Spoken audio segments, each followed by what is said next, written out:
Yo quiero que nos vayamos a 2 Corintios, el capítulo 13, 2 Corintios 13, en el último versículo.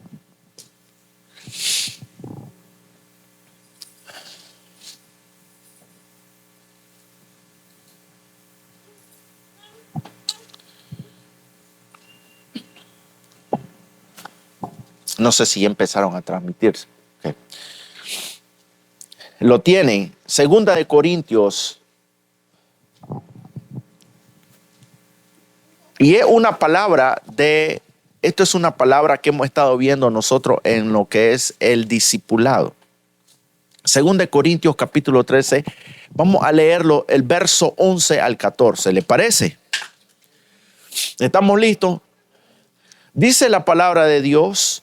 En el verso 11 del capítulo 13 de 2 Corintios dice: por lo demás, hermanos, tened gozo. ¿Cuántos vinieron gozosos? Por eso siempre le pregunto, ¿cuántos vienen llenos de gozo delante de Dios? Dice: tened gozo, perfeccionaos y consolaos, sed de un mismo sentir y vivid en paz. Y el Dios de paz y de amor estará ¿con quién? Con vosotros. Mire, donde hay paz, donde hay gozo, donde hay consolación, allí Dios está. Allí Dios está.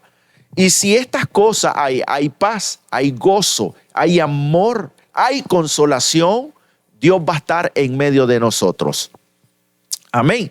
El verso 12 dice: saludaos unos a otros con óculo santo. Óculo santo, dice, todos los santos os saludan. Y este es el mensaje de esta mañana.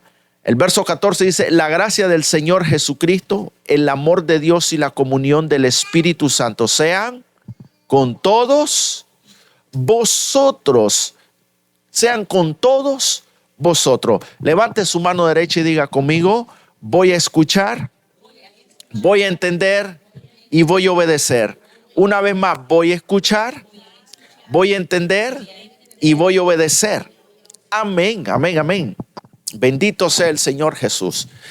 Este último versículo de 2 Corintios, del capítulo 13, nos revelan y nos enseñan lo que es la Trinidad de Dios. Hemos estado viendo nosotros en los discipulados, ¿verdad?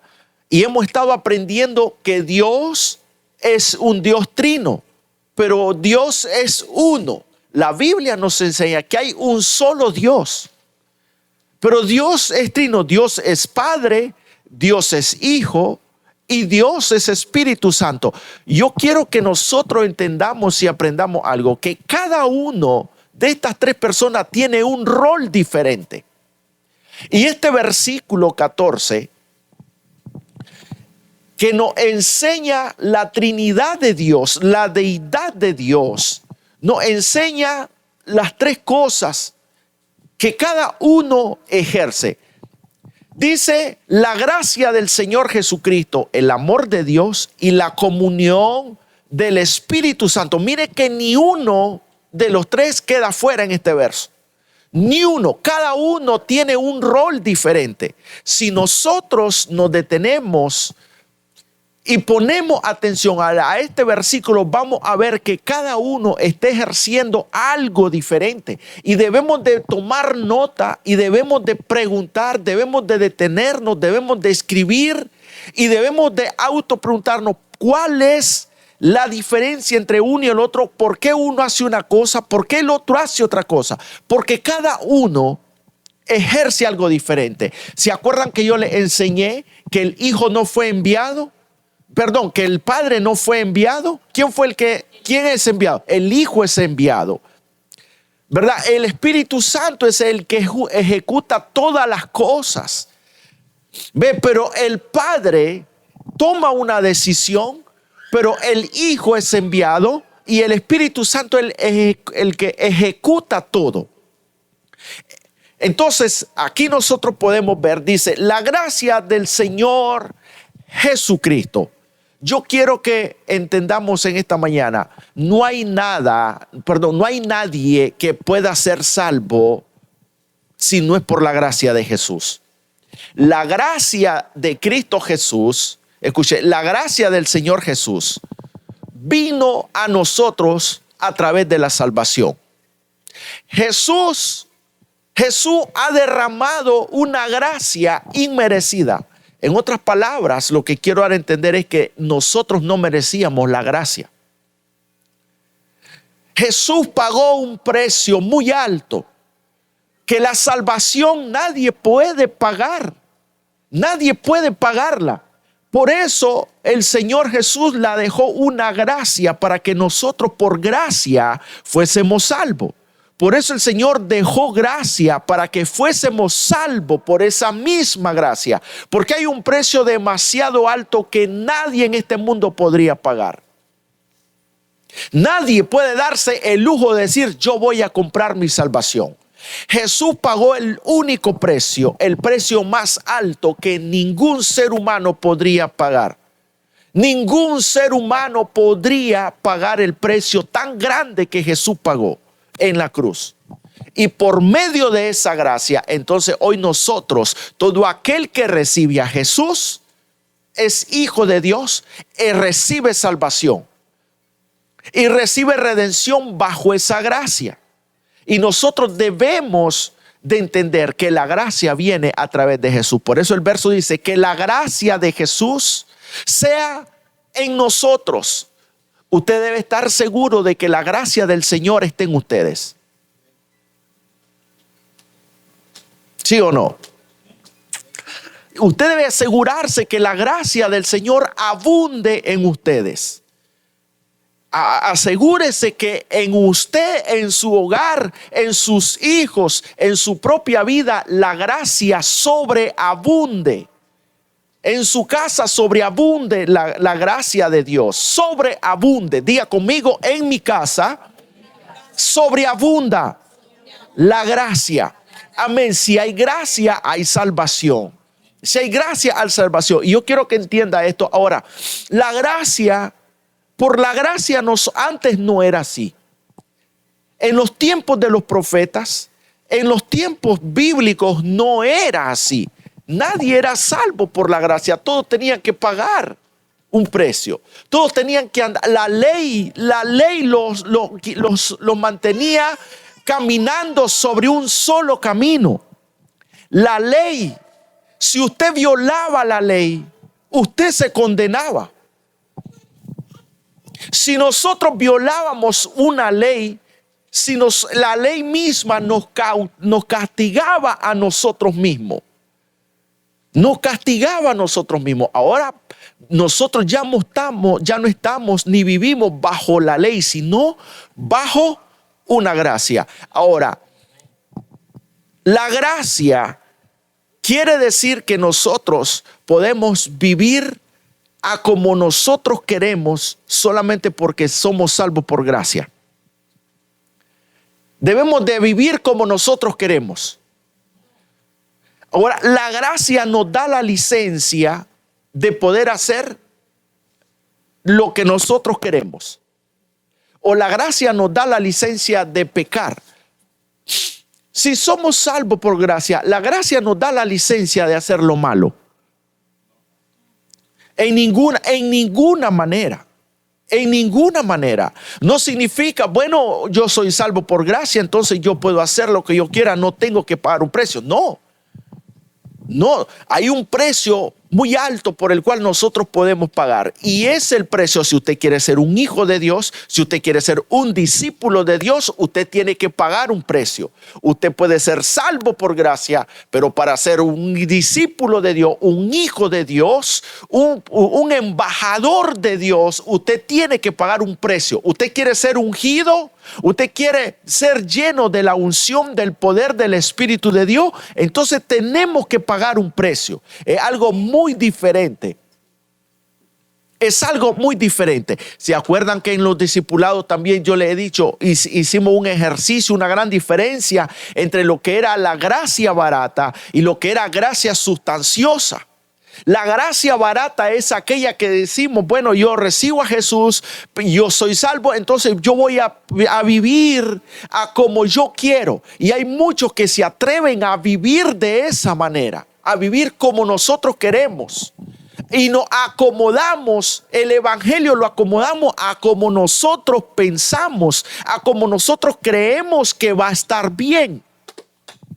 Y ese es el gran error hoy en día de los cristianos. Mire, las iglesias cristianas están llenas de personas que viven a como ellos desean. Nunca hacen un esfuerzo por llevar un cambio a su vida, por mejorar el estilo de vida y ni siquiera por aplicar la palabra a su propia vida. Pero están en la iglesia, pero van a la iglesia. Están oyendo cada mensaje, están participando ahí, pero hay una gran diferencia, que están llenos de una gracia barata. Y la gracia que Jesús pagó, el precio que Jesús pagó fue demasiado alto para que nosotros nos demos el lujo de vivir una gracia barata. Eso es como que estemos comiendo palomitas todos los días. Eso es como que estemos comiendo Doritos todos los días. Eso es como que nosotros nos estemos alimentando de Doritos todos los santos días, señores. Todos los días de nuestra vida. Y eso no debe de ser así, no debe de funcionar así. No podemos continuar viviendo bajo una gracia barata. No podemos continuar viviendo bajo una gracia barata. ¿Por qué? Eso no es el llamado que Dios nos dio. Por eso Pablo dice que la gracia del Señor Jesucristo sea con todos vosotros. Quiere decir que nosotros debemos de estar sujetos a esa gracia, sujetos a la voluntad de Dios, sujetos al mandato de Dios, a los principios de Dios, sujetos a lo que la palabra nos enseña. Y eso sí, nosotros debemos de pagar un precio, porque cambiar nuestro estilo de vida nos cuesta. Cambiar nuestras actitudes nos cuesta. Cambiar nuestro carácter nos cuesta. Si no es por el Espíritu de Dios que está allí, nos va a costar. Nos cuesta cambiar nuestro carácter.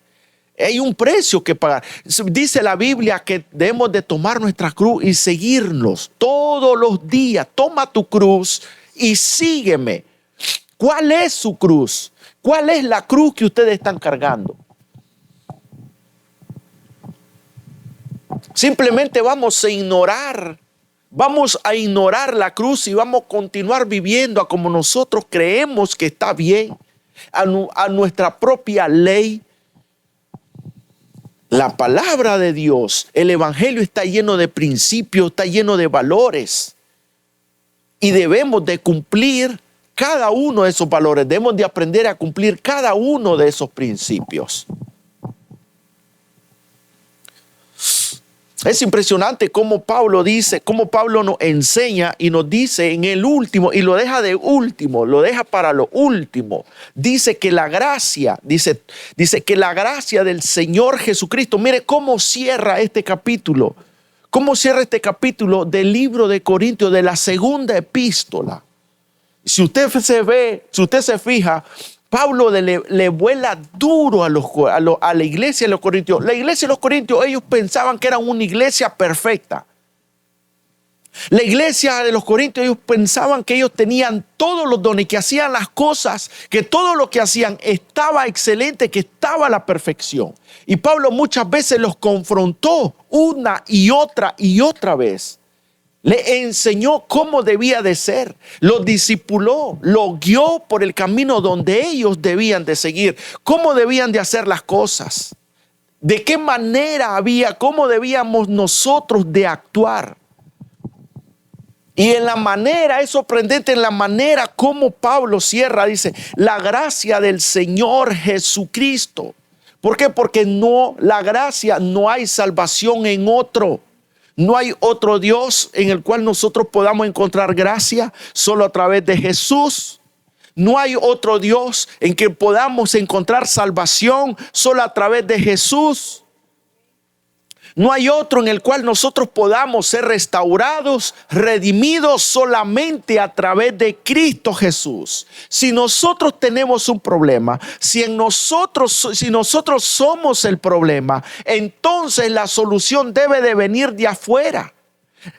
Si nosotros somos la enfermedad, entonces la cura debe de venir de afuera y solo a través de Cristo Jesús, solo a través de su persona podemos ser restituidos y podemos ser restaurados. Eso se llama gracia. Eso se llama gracia. La restauración solamente viene a través de Jesús. Usted no puede cambiarse así solo. Usted no puede cambiar su matrimonio solo. No puede restaurar su matrimonio solo. Es sorprendente cómo la gente quiere restaurar todo lo que hemos dañado. Queremos restaurarlo todo a nuestra propia fuerza, a nuestra manera, y nada funciona. Nada funciona. Y esto es el gran problema, que no todos están de acuerdo, ni todos realmente están convencidos de que la restauración solamente viene a través de Jesús. Solamente la restauración viene a través de Cristo Jesús. Lo que a nosotros nos puede llevar 20 años arreglando un problema, lo que a nosotros nos puede llevar 15, 5 años, un año entero, batallando, luchando por querer arreglar algo que nunca nosotros vamos a poder. Por no venir y decir, Señor Jesús, haz como usted entonces lo puede hacer, porque yo solo no puedo. Haz como usted realmente sabe hacerlo. Muchas veces queremos ver todo cambiado, todo restaurado. Muchas veces queremos ver el cambio en las personas. Muchas veces llevamos la palabra a alguien y no miramos el cambio y le hablamos de Jesús y le hablamos del evangelio. Muchas veces nosotros queremos ver a las personas redimidas, restauradas, funcionando como realmente Dios nos llamó a que funcionáramos. Muchas veces queremos a la gente ver trabajando como Dios quiere que nosotros trabajemos en el cuerpo de Cristo. Pero poco nosotros oramos por esas personas. Nuestras palabras no funcionan, pero cuando nosotros venimos y oramos por esa persona, las traemos a Jesús, adelante de Jesús, para que la gracia sustanciosa lo abrace. Entonces Él comienza a funcionar, Él comienza a trabajar, Él comienza a hacer lo que a nosotros nos cuesta hacer. Amén. Parece que no nos gusta la palabra. Parece que nos incomoda y nos da sueño. Entonces, solamente a través de Jesucristo recibimos la gracia. Ahora, el amor de Dios, ¿el amor de dónde viene? El amor viene del Padre. ¿En qué se refleja el amor del Padre en nosotros? Desde el momento en que Jesús pensó en que nosotros necesitamos ser restaurados, desde el momento en que el Padre pensó de que no hay otra manera solamente a través de su Hijo.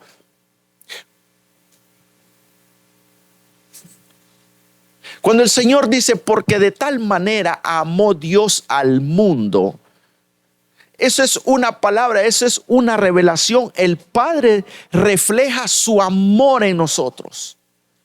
Cuando Dios dice que de tal manera amó Dios al mundo y ha dado a su Hijo unigénito, ¡qué amor!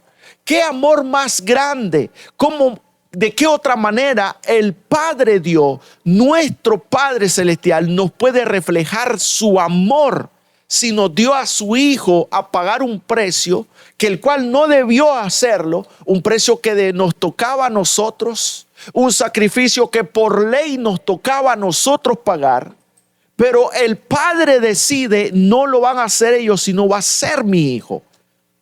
Mire, desde el momento en que el Padre nos formó en el vientre de nuestra madre, ese es un amor inmerecido.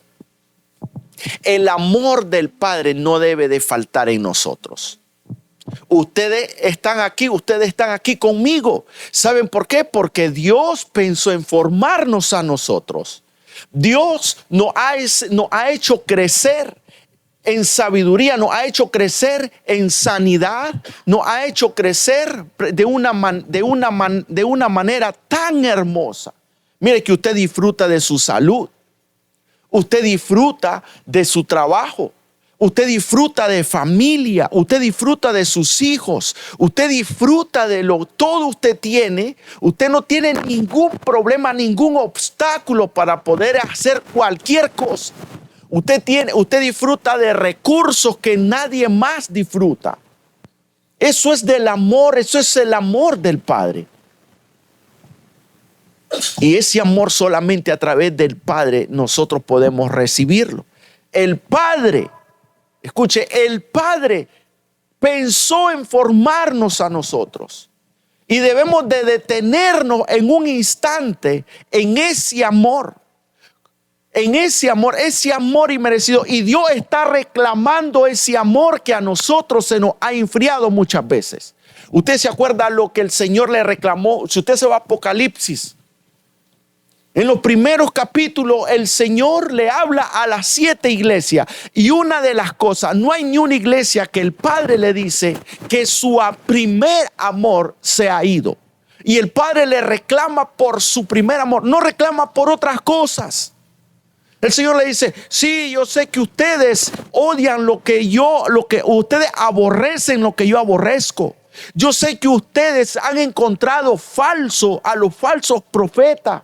Y yo amo todo eso que ustedes han hecho. Yo sé que has trabajado arduamente hasta el cansancio. Y yo he visto todo ese cansancio. Yo he visto todo lo que has hecho, todo el esfuerzo. Y el Señor le dice, pero al final le dice, pero yo tengo algo contra ti. Cuando usted lee todo eso, pero si el Señor está de acuerdo con lo que ellos están haciendo, el Señor está contento porque ellos están haciendo su voluntad. El Señor está maravillado porque ellos están haciendo lo que Dios ama que ellos están haciendo. Pero le dice, ¿cómo que al final le dice, yo tengo algo contra ti? Entonces como que hay algo que no concuerda. Porque si Dios le dice a Silvia, está bien, yo he visto tu esfuerzo, he visto que has trabajado arduamente, he visto que has luchado por tu familia arduamente, he visto que has batallado en tu trabajo arduamente, he visto que tus fuerzas muchas veces se han decaído, he visto tu debilidad. Y estoy de acuerdo con eso, he visto que aborreces lo que yo aborrezco.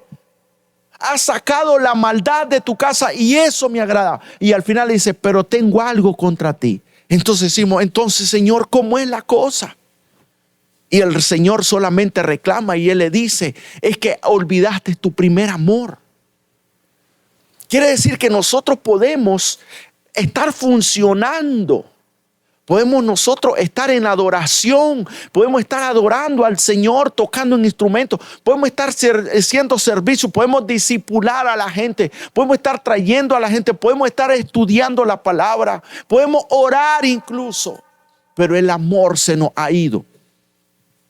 Y es ahí donde muchas veces nosotros decimos, es que Dios conoce mi corazón. Claro, Dios conoce, pero sabe que nuestro amor se ha desvanecido totalmente.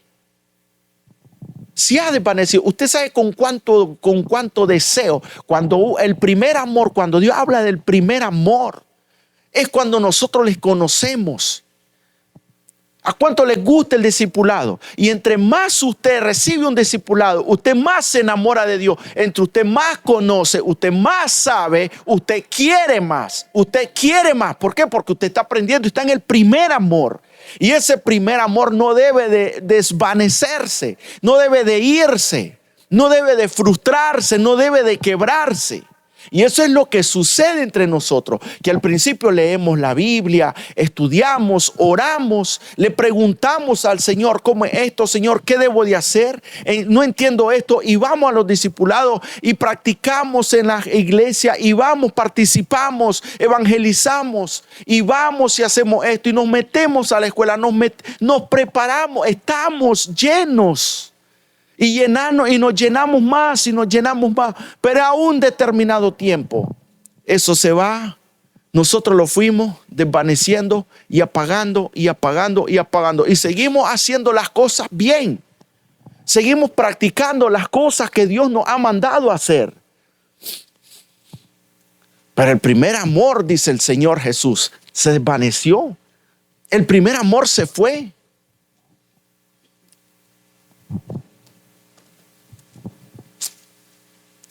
El primer amor se le fue.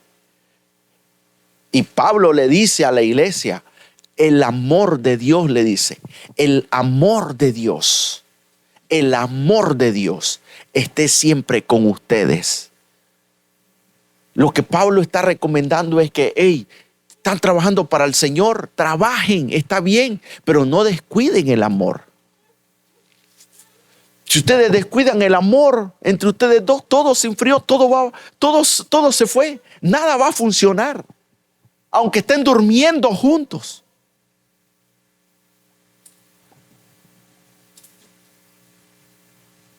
Lo mismo sucede. Podemos nosotros estar aquí, podemos nosotros venir aquí, pero el primer amor, ese deseo de estar con el Señor,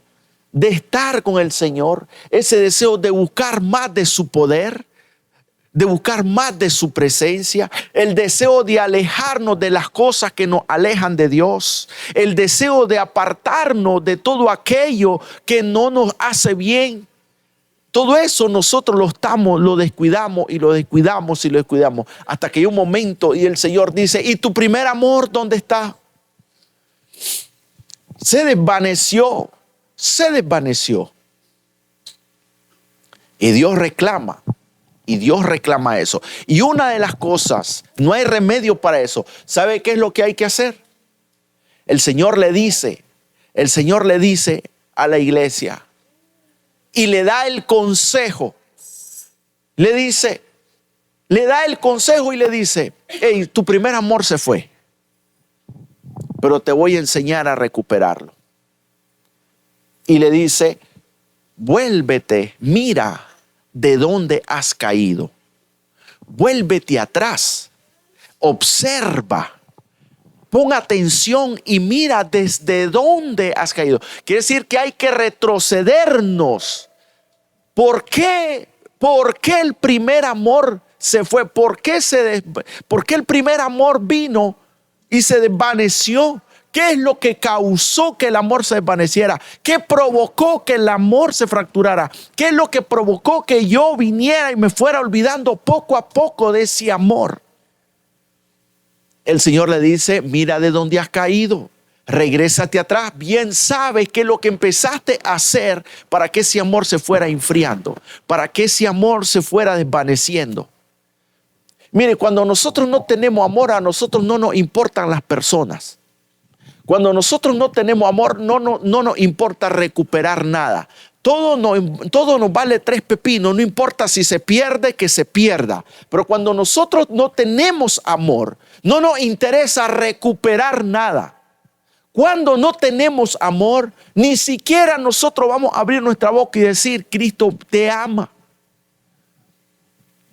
No hacemos el intento por hacer las cosas, por recuperar, por restaurar, por ayudar, por enseñar. No hacemos nada. No nos interesa nada cuando nosotros perdemos el primer amor. Cuando usted tiene amor, usted está exhortando, usted está guiando, usted está enseñando, usted está instruyendo, usted está exigiendo. Cuando hay amor, usted exige para que todo funcione correctamente, todo vaya bien, todo funcione como Dios quiere que funcionemos. Entonces quiere decir que si nosotros hemos perdido en algún momento el amor de Dios, si hemos pasado por alto el amor de Dios, quiere decir que regresemos atrás. ¿Por qué ese amor se desvaneció? ¿Por qué se fue fracturando? Y miremos entonces de dónde es que nosotros hemos caído. Amén. ¿Les falta el amor de Dios? El amor de Dios realmente, la pregunta sería, ¿el amor de Dios realmente está entre ustedes, como dice el apóstol Pablo?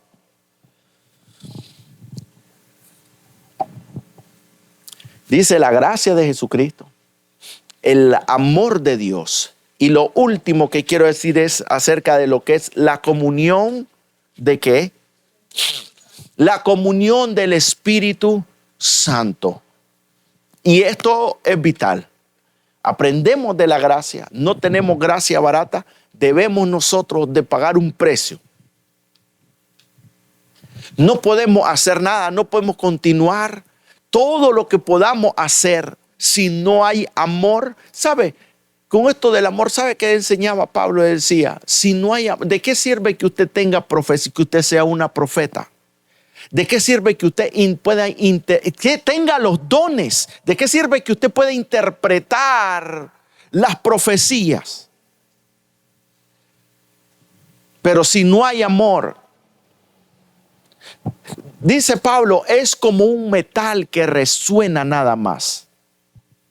Si nosotros somos una iglesia que nosotros no tenemos amor, no hay amor para predicar la palabra, para discipular a los demás, para enseñar la palabra, para llevar el evangelio. Si nosotros no servimos, ¿de qué sirve entonces que hagamos todo esto si no hay amor? No hay amor. ¿Me doy a entender? ¿Me están entendiendo? Entonces, ahora la comunión del Padre, la comunión del Espíritu Santo. Realmente esto es vital entre nosotros. Si nosotros no tenemos comunión con el Espíritu Santo, mucha gente, usted dice, ¿quién es la persona del Espíritu Santo? El Espíritu Santo realmente no es un objeto, ni es algo que no es una simbología, no es algo que nosotros hablamos. El Espíritu Santo es una persona. El Espíritu Santo es una persona y más real que ustedes y yo. Cuando Pablo le dice, no contristéis, ¿a quién? No contristéis al Espíritu Santo. Porque, ¿qué es la palabra contristar? Estar triste, entristecer. Bueno, si el Espíritu Santo fuera un objeto o simplemente fuera un espíritu, entonces el Espíritu tiene emociones. ¿Tiene emociones el Espíritu? ¿Llora el Espíritu? ¿Los Espíritus lloran? ¿Tienen sentimientos los Espíritus? Pero mire esto, una persona como nosotros una persona que tiene sentimientos debería tener alma, porque el alma es donde asientan las emociones, ¿sí o no? Usted se enamora, usted siente amor, usted se siente lleno de enamoramiento, es porque usted tiene un alma. Usted está triste, usted llora, es porque usted tiene un alma. Usted dice, estoy padeciendo de emociones encontradas. Entonces es porque usted tiene un alma. Allí asientan todas sus emociones. Usted se siente asustado, es porque tiene alma. Ahora escuche esto. Si el Espíritu Santo dice que nosotros no lo contristemos, no lo entristezcamos, no pongamos triste al Espíritu Santo, entonces quiere decir que una persona, porque ningún espíritu puede ponerse triste,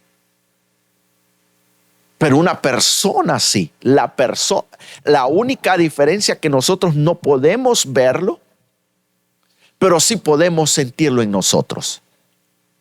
El Espíritu Santo se manifiesta de muchas maneras. Muchas veces usted va a sentir algo extraño en su cuerpo. Puede sentir un fuego que viene dentro de su cuerpo. Muchas veces usted puede sentirse con frío. Muchas se manifiesta de una manera que siente frío en su cuerpo. El Espíritu de Dios se manifiesta en nosotros de diferente manera. De diferente manera el Espíritu Santo se manifiesta sobre nosotros. Podemos sentir al Espíritu Santo de Dios. Podemos ver la manifestación de Dios. Podemos verla tangible. Podemos verla físicamente, la reacción que hace la persona del Espíritu Santo en nosotros. A Él no lo vemos, pero es una persona real. ¿Qué me dijeron ustedes ahorita cuando empezamos? ¿No podés apagar qué? ¿Qué me dijeron? ¿No podés apagar qué? El fuego. El Espíritu Santo se manifiesta como fuego. Y no es un fuego que te va a quemar. No es un fuego. ¿Ustedes se acuerdan cuando Moisés? ¿Se acuerdan como Moisés y la zarza? Nosotros deberíamos de ser la zarza que no es consumida al fuego. La zarza representa la iglesia de Cristo Jesús. El fuego representa el poder, el Espíritu Santo de Dios. Deberíamos de ser como esa zarza, señores. Es un fuego que no te consume, no te hace daño, no te quema, no te mata. Pero un fuego que te da poder es algo que es sobrenatural. Es algo que no se puede explicar. No hay nadie que pueda explicar por qué es sobrenatural. Lo sobrenatural es algo que está fuera de lo natural. Lo natural ustedes y yo lo hacemos, pero lo sobrenatural no es algo que viene del hombre, no es algo que viene del ser humano. Es algo que viene de lo alto, del poder de Dios, y se manifiesta sobre sus hijos, sobre su iglesia, sobre su cuerpo.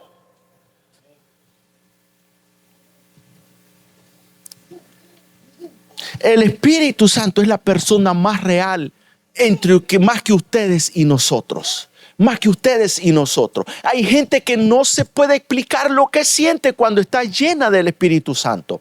Usted mira la manifestación, gente que habla en lenguas, gente que profetiza la palabra, el Espíritu Santo se manifiesta. Gente que siente fuego ardiente dentro de ellos, pero no los consume. No te hace daño, no te lastima.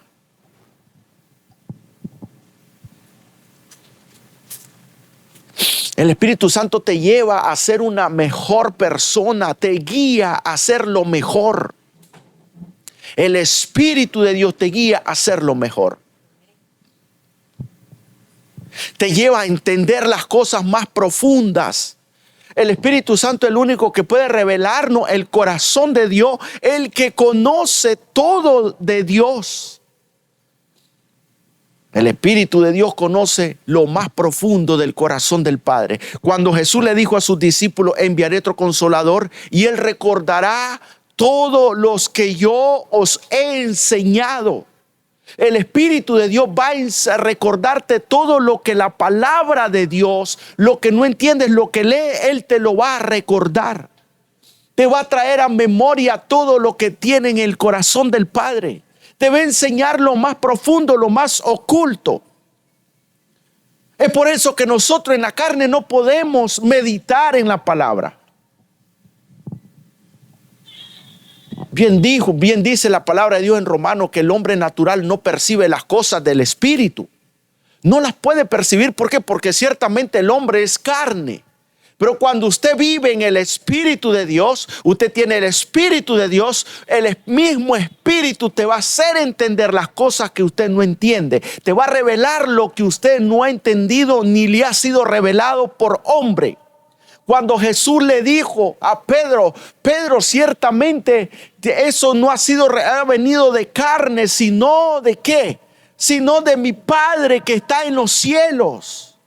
No te lo reveló hombre, no te lo reveló carne. Cuando Pedro le dijo, usted es el Hijo de Dios.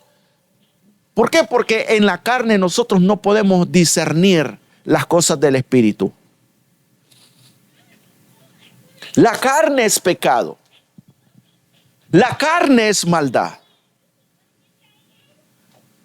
La carne no discierne nada, pero el Espíritu sí discierne. Nosotros podemos discernir las cosas del Espíritu. Podemos discernir el Espíritu. Podemos discernir el Espíritu. Usted tiene que ser lleno del Espíritu. La comunión, usted no puede ser lleno si usted no tiene comunión con el Espíritu Santo de Dios.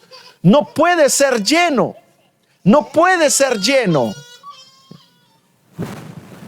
Necesitamos la comunión del Señor.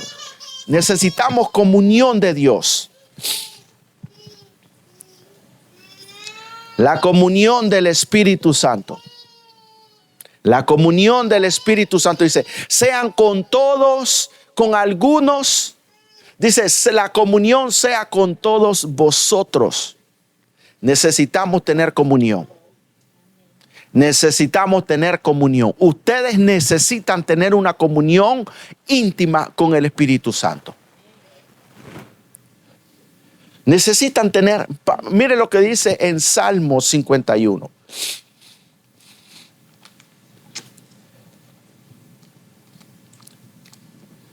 Vamos a buscar el libro de Salmos.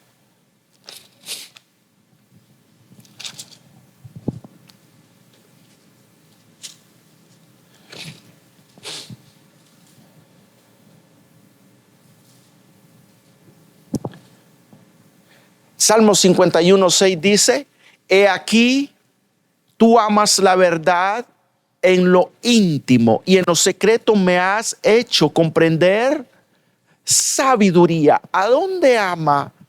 ¿Sabe? Tener comunión con el Espíritu Santo es tener una intimidad con Él.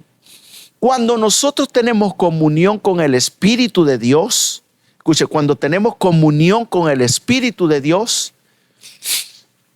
nosotros tenemos intimidad, somos íntimos con el Espíritu de Dios. Usted ahí aprende a comunicarse con el Espíritu Santo. Usted aprende a decirle cosas. Usted viene y se desahoga con la persona del Espíritu Santo. Usted le dice sus problemas. Usted le dice en qué usted no ha podido avanzar. Usted le puede decir: Espíritu Santo, ¿cómo yo puedo predicar? ¿Cómo yo puedo enseñar si nunca lo he hecho? Y Él le va a revelar y le va a enseñar cómo hacerlo. Usted ha escuchado al pastor Benny Hinn. El pastor Benny Hinn, él habla, dice: yo era una persona literalmente tartamuda. En mi escuela se reían de mí porque no podía hablar. Yo era el que menos participaba porque no podía yo desarrollarme en hablar. Era tartamudo prácticamente. Y cuando el Señor lo llamó y le dijo: vas a predicar, empieza a predicar la palabra, enseña mi palabra. Y él dijo: ¿cómo yo lo voy a hacer si soy tartamudo? Al estilo Moisés. Hasta que el Señor le dijo que empezara a hacerlo. Dice que él empezó a hacerlo. Y de una forma sobrenatural empezó él a expresar el evangelio, a hablar el evangelio, a predicar el evangelio sin tartamudear. Y poco a poco aquello se fue desapareciendo, se fue desvaneciendo hasta que él pudo hablar de una manera perfectamente, elocuentemente. ¿Por qué? Porque el poder del Espíritu Santo es el que se manifiesta sobre nosotros. El Señor dijo que nuestro cuerpo es el templo del Espíritu Santo. El templo es la casa de habitación del Espíritu. Tu cuerpo es la casa del Espíritu Santo de Dios. Tu cuerpo es la morada del Espíritu Santo de Dios. Tu cuerpo es la casa de habitación del Espíritu Santo de Dios. Tu cuerpo es el templo, la casa de habitación del Espíritu Santo de Dios. Todos lo necesitamos. Todos nosotros necesitamos al Espíritu Santo de Dios. Todos nosotros necesitamos ese fuego. Necesitamos esa fuerza. Somos como esa zarza que arde todos los días. Arde y arde y arde y nunca se apaga, nunca se va a apagar. Porque es la morada del Espíritu de Dios. Por eso yo les dije: volvamos a adorar, volvamos a cantar ese canto de las vírgenes, de las vasijas. Que debemos de tener nuestras lámparas, deben de estar llenas y llenas y llenas. Porque el esposo viene, el novio viene y no sabemos a qué hora o cuándo. Pero nuestra luz debe estar encendida. Tu candil debe estar encendido. Tu candil debe estar encendido. Tu lámpara debe estar prendida. Tu zarza debe estar ardiendo todos los días de tu vida. Todos los días debe haber fuego en esa zarza.